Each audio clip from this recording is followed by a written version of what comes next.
This podcast is brought to you by Dr. Kirk Elliott, PhD, in an uncertain economy. If you're looking for wealth management solutions and financial advice, go to kirkelliottphd.com and make an appointment today. Coming up, Debbie and I will do our weekly roundup covering the left's meltdown over Trump's enduring strength in the polls and the Argentine phenomenon Javier Milei. I'll also continue my discussion of the bluecoats, the so-called bluecoats who run the prison camps of the Gulag. Hey, if you're watching on Rumble or listening on Apple, Google, or Spotify, please subscribe to my channel. This is the Dinesh D'Souza Show.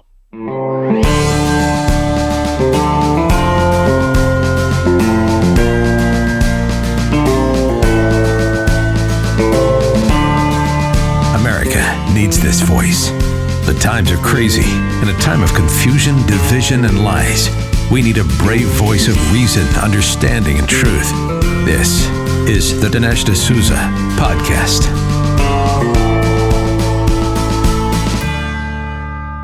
The impeachment inquiry of Joe Biden has been proceeding, well, a little too slowly for my taste, but I suppose we should be grateful that it's proceeding at all. And the latest development is a somewhat heartening one, namely that Representative Comer and others have now issued subpoenas directly to members of the Biden family. So this is a kind of threshold because, it's one thing to let's bring in Devin Archer, let's bring in some of the business associates. And this new subpoena does involve a business associate, Rob Walker, who is a part of the financial network of the Bidens. But it also includes Hunter Biden and James Biden, two key figures here, because these are two of the key bagmen. Again, they don't run the racket. The racket is Joe Biden's racket. But Joe Biden makes them go collect the cash. And then the cash is funneled around through various LLCs. It ends up in the hands of one Biden family member or another. And then essentially Joe Biden gets his cut. He gets his 10% for the big guy. In addition to calling in Hunter Biden and James Biden, the House has also demanded transcribed interviews with James Biden's wife. That's Sarah Biden. Biden's daughter-in-law, her name is Hallie Biden. She's the widow of President Biden's son, Beau, and then she was later romantically involved with Hunter. Hallie Biden's older sister, Elizabeth Secundi, and Hunter Biden's wife, Melissa Cohen. Now, why are these people being called in? Well, they're being called in because they're all part of the money trail. The media hasn't been reporting a lot of this, but the truth is money has been going not just into Hunter Biden's account. It'd be one thing if he was the single funnel, but no, money goes to Frank Biden, it goes to James Biden, it goes to their wives, it goes to the in-laws, it goes to the daughters. So this is a family business of crime. It's a crime business being run by the Biden family. It's essentially a criminal operation conducted at the extended family level. And the reason that the extended family is involved is not because the family is really close, like, oh, we do everything together like a family business of running a grocery store. No, it's because that's the way to camouflage the payments. The payments go not to Joe Biden typically, they go to others, and then they funnel their way to Joe Biden. Now, frankly, for a bribery scheme to work, and this is a point that Peter Schweitzer made on the podcast just a couple of days ago. He goes, you don't have to prove that the money went to Joe Biden. It's kind of like if I'm running a bribery operation and all the money is going to like Debbie or to Danielle, so what? That's a benefit to me. So it doesn't actually matter if I get the cash myself. You don't have to prove that. So a lot of times what the left is saying in defense of Joe Biden is just a talking point. Well, you haven't shown that Joe Biden himself got the money. Well, we actually have shown that. But until recently, there were checks with Joe Biden's name on it, the left was like taking refuge in you haven't shown direct payments to Joe Biden. Well, they don't have to be direct payments to Joe Biden to constitute a bribe. Now, question becomes, can these subpoenas be avoided? Can the Biden family members go, you know what, you want us to testify, but we're not going to? Well, they can be avoided temporarily. But according to Jonathan Turley, political scientist and expert on these kinds of matters, he goes, they can't actually be avoided at all. Because in the end, he says, first of all, I'm now quoting him, the House has an obvious and legitimate interest in these interviews. It would likely prevail in any challenge in court. Moreover, he says, refusal to appear could force the hand of A.G. Garland, who has aggressively pursued Trump associates for contempt. So when Trump associates got subpoenas, I remember Bannon got a subpoena. Bannon didn't accept the subpoena. He didn't show up, and they prosecuted him. So the point being, okay, if you're going to prosecute people who are getting a House subpoena and don't show up, now the question is, why isn't Biden prosecuting the Biden family for not showing up if they're given a subpoena?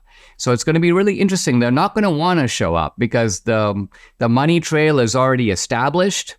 And I think what they're going to be asking these guys is simply this. You wrote a check to Joe Biden, and in the memo you said loan repayment.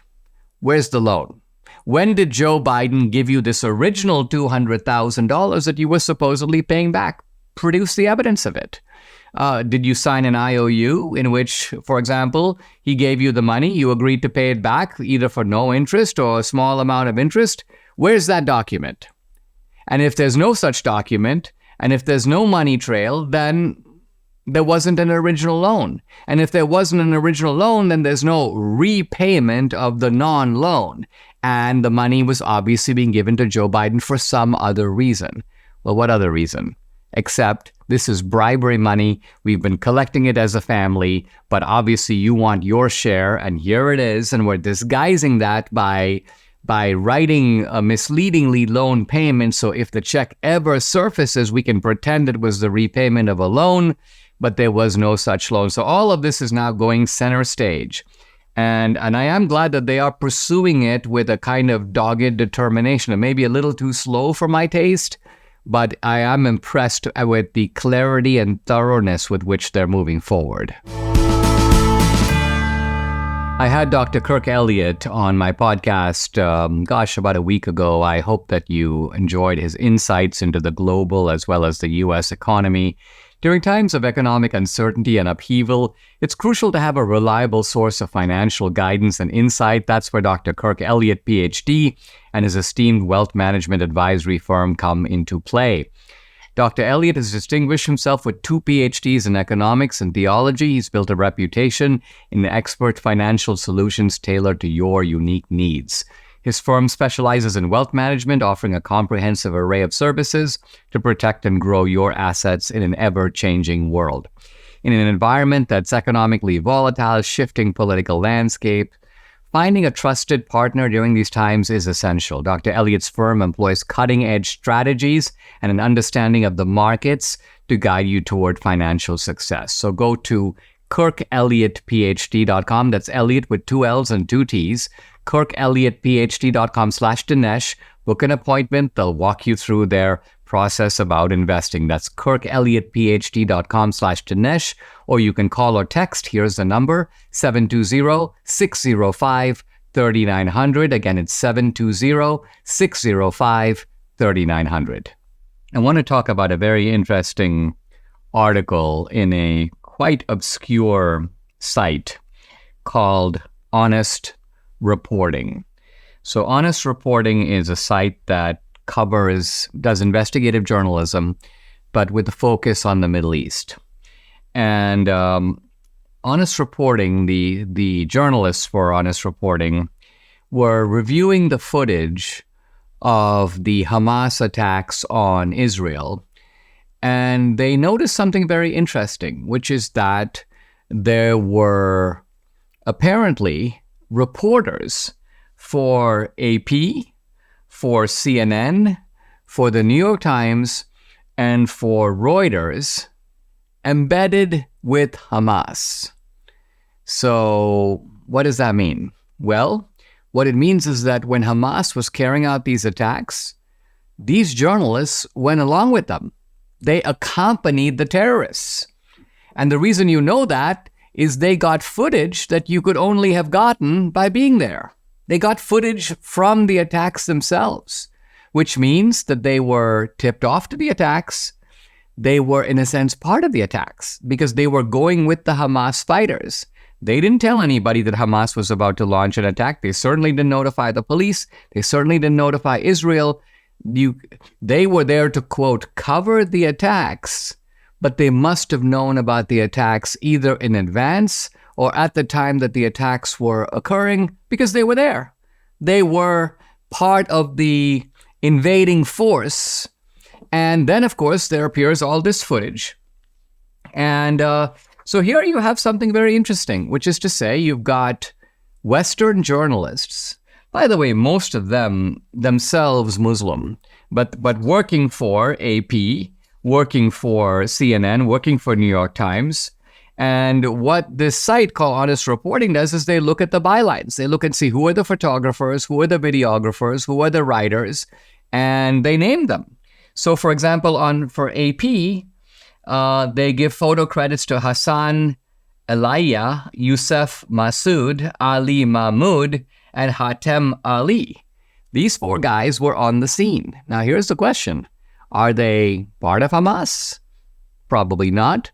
But are they close to Hamas? Are they in with Hamas? Did Hamas go, hey guys, listen, we're going to launch these attacks. You come with us. You're going to get some amazing footage. We want you then to put it out. And these guys are like, yeah, great. This is fantastic. So here you have basically journalists who seem to be part of the enemy camp, or at least who are willing to do business with the enemy. Now, their motives may be journalistic. We want to show vivid footage and so on. But think about it. You are notified. Think of a journalist, for example. Let's just change the scenario slightly and say there are American journalists who know about 9/11. The 9/11 attacks are going to be made. And there are Al-Qaeda guys who say to AP and to CNN, you know what? You can actually be at the airport when our guys go through. You can photograph them going through. Now, of course, the authorities won't know, but you'll know. And that footage will be invaluable to you later because nobody else will have it. And then we're going to tell you what the targets are so you can have your journalists on the scene. You can capture carnage like nobody else will because other people are going to show up later and see what's happening. You'll be there while it's happening. Now, think about this. Are these journalists, is this journalistic integrity to be completely indifferent to what's happening? You have a terrorist attack, you have advanced knowledge of it, you have no responsibility to disclose it, to report it, by report it, I don't just mean report it in your news article the next day or later, but to report it to the authorities so that the attack can be blunted, can be thwarted, can be prevented. So evidently we have these journalists who are, well, I think it's hard not to see them as anything other than Hamas sympathizers. They're Hamas sympathizers, and they're also opportunistic journalists who want to get the story, regardless of whether or not people are getting killed in the meantime, and killed in partly through an operation that they are part of. They are part of the contingent that is launching the operation. Now, I saw just a few minutes ago in one of my updates that CNN has suspended its relationship with one of these videographers. They claim that they don't know that he did anything wrong, but nevertheless, I'm assuming because of this article, and this article is making its rounds in social media, that CNN has decided it's prudent not to be seen as CNN is kind of a wing of the anti-Israel movement. But this is maybe a little too blatant. In other words, having CNN journalists part of the attacking squad of Hamas. So they're like, we're going to pull back from this guy. But this to me is a pretty unnerving and horrifying example of news agencies that I know they're going to claim we're just doing our job. But doing your job takes on a whole different coloration when you are contacted in advance on a planned attack by a terrorist organization that recruits you to be part of its, quote, journalistic team to record the carnage that they are about to inflict and then show it to the world, which is part of the objective of the terrorists themselves. Recently, the G20 announced that it welcomed discussion of the effects of implementing central bank digital currencies in their countries. Now, these digital currencies could allow the government to track every purchase you make. They could allow officials to prohibit you from purchasing certain products or easily freeze or seize part or all of your money. In essence, they give the government control over your finances. Now, concerned Americans are diversifying their assets into physical gold with the help of Birch Gold Group. If you want a physical asset held in a tax-sheltered retirement account, you should call Birch Gold. Debbie and I are customers. We buy our gold through Birch Gold. But find out for yourself. Text Dinesh to 989898. They'll send you a free information kit on gold. No obligation, just information. Here's the easiest way to become a Birch Gold customer. If you have an IRA or a 401k from a previous employer, Birch Gold can help you convert it into an IRA in gold, and you don't pay a penny out of pocket. Text Dinesh to 989898. Claim your free information kit on gold. Then call Birch Gold, because if digital currency becomes a reality, it'll be nice to have some gold to fall back on. Debbie and I are here for our Friday roundup, and we thought we'd start talking about this issue of Trump's enduring strength in the polls. And the question I have is this a sign that the police state machinations are beginning to be recognized by the American people?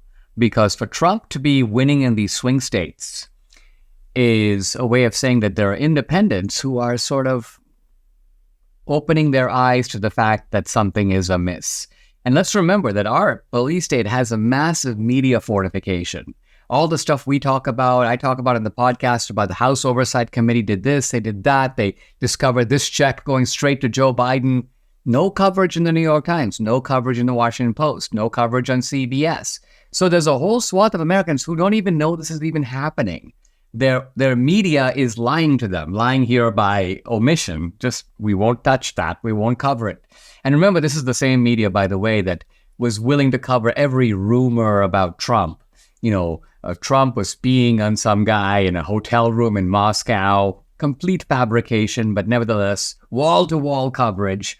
And now when you have Joe Biden's name on the check, and, and then it's funny. I see all these guys, Aaron Rupar and all these kind of sycophants. They're like, it was a loan. Don't you see in the memo loan repayment? No media skepticism. Like, where's the original loan? Show us the original payment that Joe Biden made that's now being repaid. Where's the IOU? None of it. No. So what do you make of these? Talk about the poll and then your reaction to it. So, the former Jill Biden spokesperson, he explodes on Biden's team because he blames it on the team. He basically goes on X, he goes, Trump has a higher favorable plus Biden has higher unfavorable. This is inexcusable for a man universally known for his character and integrity. What? Universally known for his character and integrity? Now, does anyone remember what is Tara Rhodes? I mean, come on, man. This man has no integrity. Well, but it really shows you that... What is he talking about? Well, Biden's reputation was that this was a kind of a longtime senator. He's a guy who gets along with everybody. That's kind of why they wanted him on the ticket, to tap into that old image. But that image has been so tarnished by facts. Well, not only that, but don't you remember even when he was running for Senate early on, all of these newscasters and stuff were saying, oh, he lied about this. He lied about that. He lied. He plagiarized. He plagiarized out of the campaign. And so you go back decades, 40 years, and it's lie after lie after lie after lie. How could this guy possibly say he has any integrity? I mean, look, in a sane country, Trump would be at 80% and Biden would be at 15%. And then you'd even wonder who the 15 are. But the fact that they're running kind of neck and neck at one level is disturbing, because it shows the way that the country's different than it was 20 years ago or 30 years ago.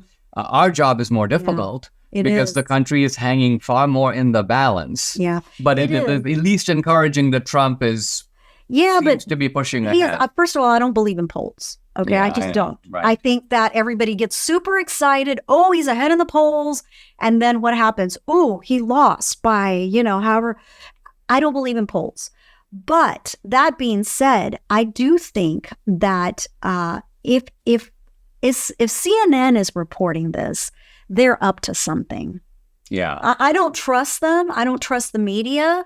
And so if they are reporting that the polls are not where they want them to be, I think that some shenanigans are I see what's going happening. on. You're basically saying don't look at the facts just for what they are, meaning the poll data. Mm-hmm. Look at it as is it the case that CNN is part of a movement to move Biden out? Because they're like, maybe, you know what, this guy's not doing it for us. Either that or they're galvanizing the Democrat voters to get out there and vote. You know what I mean? Because they're do that very well. They're stirring up the pot. Like, guys, this man can't possibly beat Biden. How can you let this happen? Go out there and vote. Just a la. Or maybe even to provoke the left-wing billionaires. Yeah. To cough up more money. I don't know what's going on. I know a lot of people allude to the fact that they think that they're trying to get Biden out or whatever. I don't think that's the case. First of all, I don't think Biden is the one running the country. No, he isn't. This is why I think they don't need to get him out because he's not in. No, exactly. I don't think Biden runs his own life, okay, let alone the country. But yeah, so the people running the country, and you have to look at it. This is we're supposed to be a democracy, but we're being run by kind of a junta.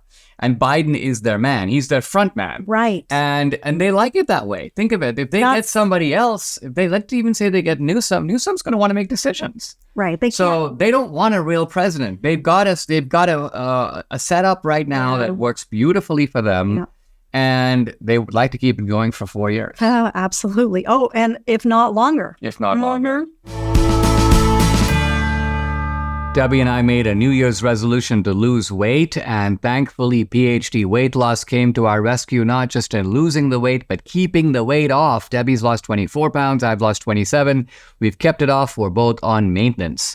The program is based on science and nutrition, no injections, no pills, no long hours in the gym, no severe calorie restriction, just good, sound, scientifically proven nutrition. It's so simple, they make it easy by providing 80% of your food at no additional cost. They tell you when and what to eat, and guess what? You can do this without ever being hungry. The founder, Dr. Ashley Lucas, has her PhD in chronic disease and sports nutrition. She's also a registered dietitian. She helps people lose weight and, most important, maintain that weight loss for life. So if you're ready to take the step of losing weight like Debbie and I have, call PhD Weight Loss and Nutrition. Here's the number, 864-644-1900. You can also find them online at myphdweightloss.com. The number again to call, 864-644-1900. Debbie and I want to talk about actually one of our favorite characters, and this guy is a character. He's running for the presidency of Argentina, and he's in the final. There's a runoff, and is it November 19th? I believe so, yeah. That there's the election. So his name is Javier Milei. Milei. And why don't you introduce him? And I have a few thoughts about him. Yeah, well, first of all, I call him the Malaga. And what's Malaga? Dinesh is like, what's Malaga? Make Latin America great again. I see. Right? Perfect. So and it's inappropriate because he has a. Not only does he have a Trumpian flair, but there are certain aspects of his personality that go even beyond Trump. He's comical. He's flamboyant. He's comical. He is absolutely amazing. Yeah, this guy's hilarious. Well, we gotta say a couple things about him. First of all, he's a smart guy. He's an economist. He's apparently a kind of a populist libertarian. That's the way they describe him. Remember, we saw the social media video where he wants to get rid of the central bank. So his supporters create a piñata, which is the central bank. Then they blindfold this guy and they give him a sort of kind of a stick, and he goes insane. And they get nervous. They're like, no, take it easy. But he's like whacking this piñata. Yes. And the other thing I love is he was on and he was being interviewed by a left-wing reporter, and she was very earnest and solemn, and she's like, why do you refer to the left as SHIT? And he goes, Because they are. because they are SHIT.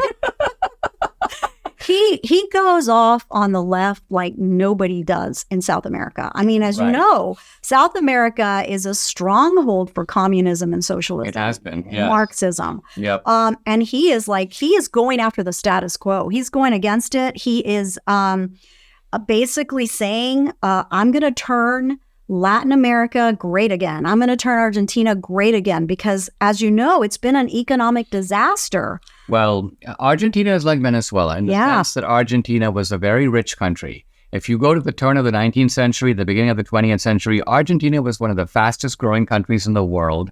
It's got tremendous natural resources. Was the world's storehouse of beef. It was exporting Yeah. beef all over the Exactly. world. Yep. They were growing at 6 or 7% when other countries were growing at 2 or 3. And so it had a very bright future.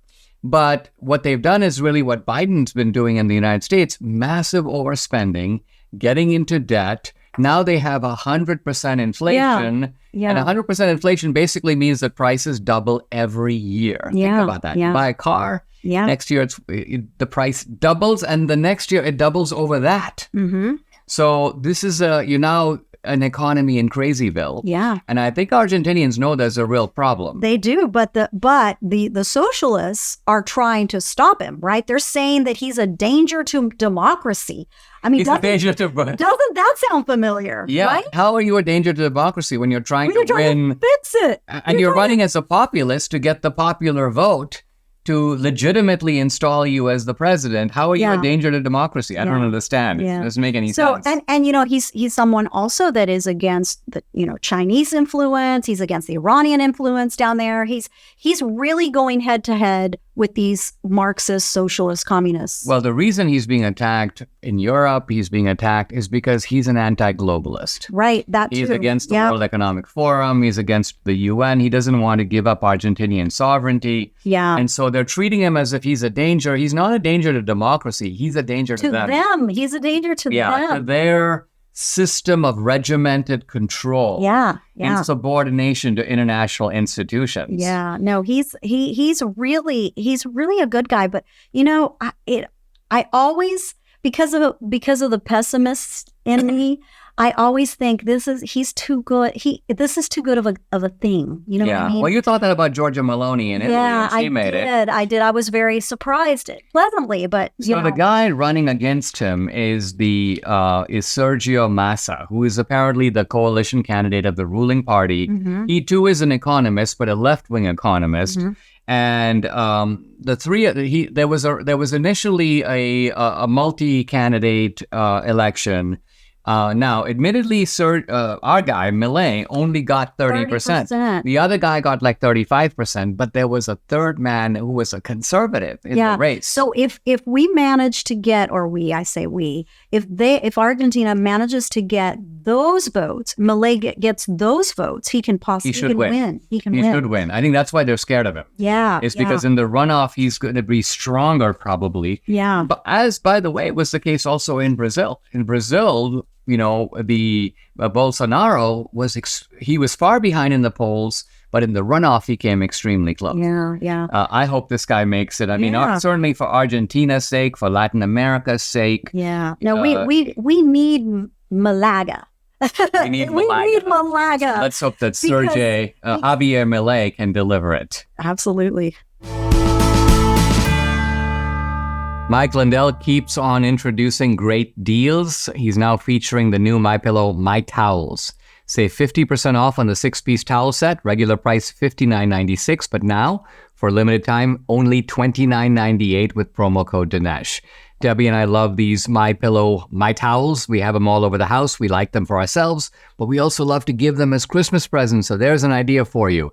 My Towels 6-piece set includes 2 bath towels, 2 hand towels, 2 washcloths. The towels are really amazing. The long staple length of the Sherpa cotton fibers makes them very soft. Because of the long fibers, they can wrap around each other more easily, creating a smoother and softer fabric. It's soft to the touch, much without the lotiony feel. It's also super absorbent. So take advantage of the 50% off on the 6-piece towel set. Call 800-876-0227. The number again, 800-876-0227. Or go to mypillow.com to get the discount. You need to use the promo code DINESH Dinesh. Our friend Mark Houck, who is a dad of 7, I believe, a lovely guy, a pro-life activist. He's featured in Police State. He had his home raided by the FBI. And now Houck and his wife are suing the FBI and the DOJ, seeking $4.3 million. And they're saying, that was completely unnecessary, what you did to us. They're saying that their 7 children live in constant terror. In fact, one of them has to be medicated. They're saying that Mrs. Houck, Ryan Marie Houck, says that she's had more than one miscarriage following this traumatic event. And we show them in the movie, and we've recreated the Houck raid for the opening scene. That's, in fact, we don't say it, but that's the opening scene of the film. Right. You can see how, for an ordinary guy to go through that, must be downright horrifying and must leave scars. And the FBI knows that. You know, they know that they're not going after hardened criminals. They're going after someone who's a law-abiding guy. In fact, Mark Houck makes a very telling observation in the film. He goes, their intention after arresting me was to release me in the evening. And he goes, think about that. They just wanted to humiliate him. Right. He goes, I'm not a threat. I'm not going to flee. I'm not a danger to society. I'm not a hardened criminal. They knew all that. So this whole thing was a massive exhibition of terrorism by the U.S. government. I mean, I kind of wish I was on the jury of this case. Yeah. Because I would teach the government a lesson they would not quickly forget. I would go for more than that. Absolutely. I think juries can do that. A jury can award whatever it wants. Yeah. And so, I mean, think of it. Battering rams, ballistic shields, armor, long rifles. No, it was all a show. It was all a show. And I forgot to mention, Ryan Marie Houck says she's now infertile. They've told her she cannot have more kids. Now, they have 7, but nevertheless, just think about doing this to a family. And both of them were at our premiere in Mar-a-Lago. And it's interesting, you were talking about the difference in their personalities. Mark Houck is like a rock. Well, first of all, let's go back to the day that you interviewed him in the movie. Yeah. He walks in, he's very cordial, very, jovial man, and you're like, Mark, I want you to be extremely emotional. Well, I told him, I want you to describe what happened to you. I want you to just let it go. Put your feelings out there. Feelings out there. I want people to see what happened. And the interesting thing about those two, because Mark and Bevelin were interviewed together. Williams were interviewed together. Right. And they are both incredibly, incredibly God-fearing people. They are. Yeah. And neither one of them had that oh, I'm defeated, oh, this has just destroyed me. Even though Mark does talk about it destroying his family, his spirit is not destroyed. And neither is Bevelin's. No. And so I said, it really shows you that when you have Christ in your heart, you're not afraid. You're just not afraid. And even though you're talking about it like it happened to you and you're in the moment. I mean, Bevelin is saying, I'm facing 15 years. Yeah. Let's start with that. You're facing 15 years in prison. First of all, for nothing. Right. Right. For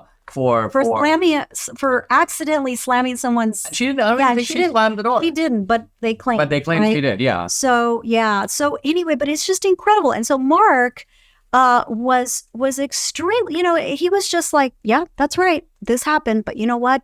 God is on my side, and that I could just see him beaming. Yeah. Over that,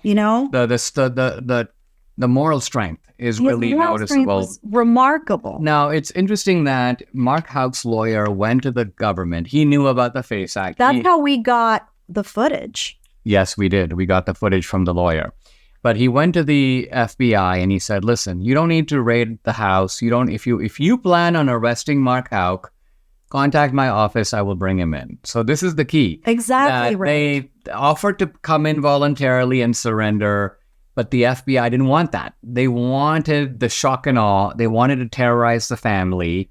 And so this is real evil stuff. This is terror. This is state-sponsored. We talk about state-sponsored terrorism. It is. This is state-sponsored terrorism by the U.S. government. Is. Absolutely. And against a person. And by the way, think about it. He goes before the jury. They take, what, an hour? An hour. And not guilty. Not guilty on all charges. And yeah. Now, do you think, because obviously this was a jury that was probably comprised of a lot of liberals. Yeah. Do you think that they saw right through the government's? I think so. I think they saw that this is really not even about abortion. Because I think if it was purely... It wasn't even about the FACE Act. It wasn't even about the FACE Act. Because it'd be one thing if they were escorting a troop of girls into the clinic and Mark Houck was like, drove his truck and blocked them from entering. No, this was a case where someone was harassing his child. Right. And I would have done the same thing. As a parent, he became defensive. Of course, the guy. Yeah, I would have done the same thing. But I mean, who charges somebody with offenses with 11 years in prison for pushing a guy? But as you know, that was only the excuse to do what they did to him. That was the excuse to do what they did to him. But it's the ruthlessness of the police state that if they could have put him away for 11 years over a pushing incident, they would have. They would have. We all know that aches and pains come with getting older, but it doesn't mean you have to accept it. That's why I want to tell you about Leah from Ohio and her Relief Factor story. One Sunday, Leah's sitting on her couch in so much pain, she was literally in tears. So she decided, let me try Relief Factor. In just 8 days, she found relief, and she continued, in her own words, to get, quote, better and better. She says, I'm amazed at this product. We know from personal experience that it works. Debbie can now do planks and push-ups, which for a long time she wasn't able to do. So if you're living with aches and pains, see how Relief Factor, a daily drug-free supplement, could help you feel and live better every day. To get started, try the Relief Factor 3-week Quick Start Kit. It's only $19.95. It comes with a feel better or your money back guarantee. You have nothing to lose. Go to relieffactor.com or call the number 800-4RELIEF. The number again, 800-4RELIEF, or go to relieffactor.com. You'll feel the difference. In our segment on the amusing, the extraordinary, and the bizarre, you have a story to tell about let's call it an out-of-control pilot. Right? So what's this all about? Oh, yeah. You find this stuff and then you show it to me and you're like, can we do it? I'm like, yeah, sure. When I saw this happened a few weeks ago, but when I saw it, I was like, oh my goodness. Because we love to watch airplane disasters. Okay, well, we need to explain what we're talking about because we don't love to watch the disaster per se. There are these airline shows which are sort of a detective show because typically the show is 45 minutes long. And it begins with some kind of an airplane calamity. True. By the way, beautifully recreated. Oh, yeah. We just know as film guys, this is done where you feel like you're in the airplane. Absolutely. And they go through what goes wrong. In some cases, it's mechanical. In some cases, it is related to pilot error. But in any event, there is a calamity. But the show really begins after that because then they bring in these investigators. And the key thing is to find out why modern airplanes, which are very well made, which are very safe. In fact, they often say it's safer to be in a plane than on the highway driving. It's a sort of an inquiry into what happened. And it's actually very consoling to see that they do a very thorough job. In some cases, even recreating the exact circumstances. I mean, the investigators will get in a plane, they will fly through a storm on that exact part of the ocean to test whether the theory is right. Exactly. Will the airplane fail under these conditions? It's pretty remarkable to watch. And then that's the NTS? The NTSB, I think. The National Transportation Safety Board. And by the way, if the show is correct, it's one of the few government agencies that actually does some good. Exactly. And they have brilliant brilliant engineers. I mean, that they can literally, they know every aspect of the airplane. They know all of the mechanical parts. They know everything about an airplane. And not only that, but I mean, they don't just know it. They can look at a crash. Yeah, and recreate it. And they can tell you based upon the debris. For example, did the plane explode in the air? Yeah, the debris Or field. did it hit the ground and then explode? Right. They also can look at just what seems to be just melted metal. Yeah. And tell you this goes right here, this goes right there. Or put it back like a jigsaw puzzle. That's what right? they do. They sometimes reconstruct the whole plane. All right, talk about this incident. Yeah, so anyway, so this is just one of those things that thankfully did not occur, but could have. A near calamity. A near calamity. This man, Joseph David Emerson, 44 years old, he is a pilot, but he wasn't one of the pilots. He was in the jump seat. So he was just riding with them, right? But he was right there in the cockpit. Yeah. And he tried to activate the jet's fire suppression system mid-flight while he was sitting in the cockpit. And it was a near catastrophic maneuver that left him facing 83 counts of attempted murder. Well, now, what do you mean when you say that he tried to activate the fire? Was he turning off the engine? He would have. So it would have immediately cut off the flow to the fuel of the engines. So that would cut off the engines. So obviously, if you don't have engines mid-flight, you're going to fall. Free fall. The idea is that if an airplane has a fire, then you can do that, and you have to do that because you got to put the fire out first. When pulled, the valve in the wing closes to shut the fuel to the engine. And that's, it says that after they are pulled, some residual fuel remains in the line, and the quick reaction of the crew to reset it restored the fuel flow and prevented it from stalling, so... But I mean, what's interesting is, why would someone do that? Okay, so they claim that this guy was just off his rocker. Like, there are some, because we've seen some of the disasters where... We've seen some amazing... Where a pilot will pretend, like tell the other pilot, why don't you go to the bathroom? Then he locks the door, doesn't let anybody in, and then he flies the plane into a mountain. We've seen that, right? We've seen that, yeah. So in this case, thankfully, the pilot and the co-pilot, the captain and the co-pilot, realized what had happened, and they immediately, tried to stop it. But apparently this guy, they say, was just mentally off his rocker. Okay. So this wasn't a terrorist incident or something like that. But nevertheless, it's interesting they're charging him with attempted murder because I guess what they're saying is, number one, he's a pilot. So he obviously knew what he was doing. Right. It's not like someone, one of the passengers who accidentally pulled some lever. No. And these are his charges. So he was booked, on 83 counts of attempted murder in the first degree, 83 counts of reckless endangering another person, and 1 count of endangering an aircraft in the first degree. This guy faces a lot of years in prison. Yeah. I mean, he does. Well, I mean, think of what could have happened. So if they're able to show that he acted deliberately, which sounds like he did.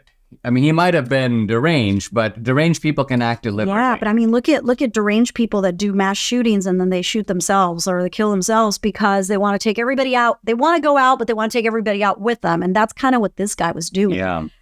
So very scary. I mean, it kind of, we fly a lot. So every time we're in in line and I see the pilots, I kind of check them out. Do they look like they're okay? Well, there have been a couple of cases where there have been plane crashes due to sheer exhaustion. Right. I mean, a pilot is doing so many legs in a day. Yeah. And he comes and tries to take a nap apparently on the couch, but he's just drained. And so as a result, then you go into a difficult situation which requires the use of judgment. Now, a lot of planes kind of fly themselves, but there are times when some judgment is needed. And apparently, if you're mentally and physically exhausted, your faculties just aren't there. And so you aren't able to make that, you don't have that discernment. Right. And there have been terrible outcomes as a result. We're in this remarkable chapter of the Gulag archipelago where Solzhenitsyn is discussing the people who work in the prison camps. And he gives very profound insight into their motivation, but also into human nature and the way that human nature is delicately poised between radical good and radical evil.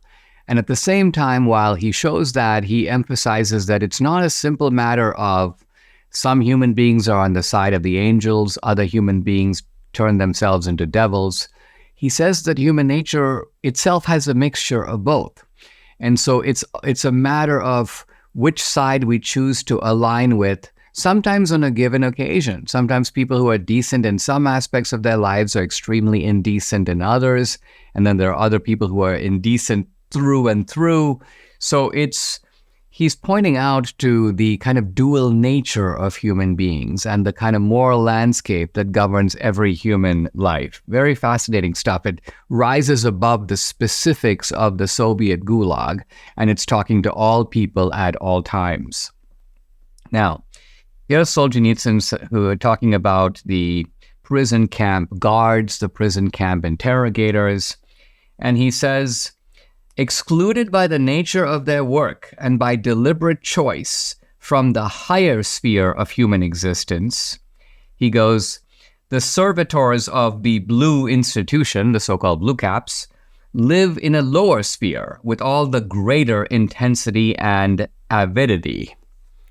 Now, this is a very learned man writing in an ornate style, and we need to slow it down to see what he's saying. He's saying, look, these are guys for whom higher forms of piety or reflection, of study, of contemplation, they're not going to do any of that. This is not even part of their life. They live on the low plane of human existence. So they don't try to think great thoughts. They don't try to come up with new ideas. They live on the sort of, they're driven by more base or elemental motives. So what are those motives? He says, they were possessed and directed by two of the strongest instincts of the lower sphere, greed for power and greed for gain. Now, again, here, I think Solzhenitsyn is making a universal point because, think about it, what motivates the police state in this country? At the ordinary level, what is driving the bureaucrat? And I'm not just talking about the bureaucrat at the top. What about the bureaucrat at the bottom? Think about what drives, for example, a meter maid, somebody who hands out tickets, or just a cop who hides at the turn of a pass, intercepts cars, and gives them tickets. Now, what is that guy motivated by? You can say, well, he's doing his job. Yeah, true. What makes somebody want to do that job like really well? I'm going to get him. I'm going to catch every single guy. They think they're smarter than me, but I'm actually smarter than them. You know what it is? It's a desire to have, even if momentarily, a sense of power over another person. The meter maid is like, that guy may be driving a Mercedes, but guess what? I can stick him with a ticket. It's going to ruin his day. It's going to annoy him. He's going to have to write a check, send it in. I'm able to hassle that guy. And normally I wouldn't be able to. Normally that guy wouldn't even look at me. I wouldn't have one moment of that person's attention unless I can inflict some punishment, and then they have to take notice. Similarly, the cop who's approaching, for example, the guy sitting in his car, think about it. The cop typically walks up in a really slow walk. Oh, yes, hello. If he takes 10 minutes to even get to you, why is that? Is it because it takes him 10 minutes to park his car and walk up to you? No. It's that he wants to keep you sitting in a position of uneasiness for 10 minutes. Oh, here I am. I've been pulled over. What's the cop going to say to me? Or am I going to get a ticket for $50 or $500? Do I have my insurance, by the way? I thought I renewed it, but is it really in my glove compartment?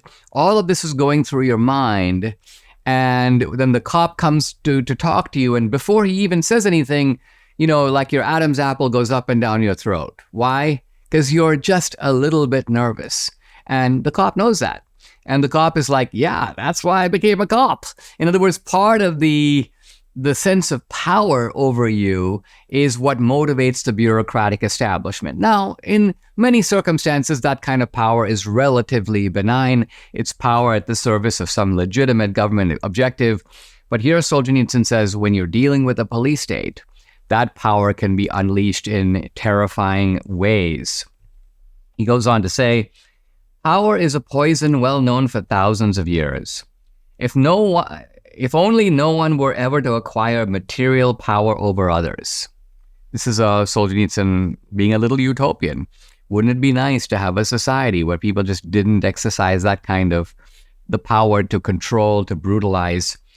He goes, but to the human being who has faith in some force that holds dominion over all of us, and who is therefore conscious of his own limitations, power is not necessarily fatal.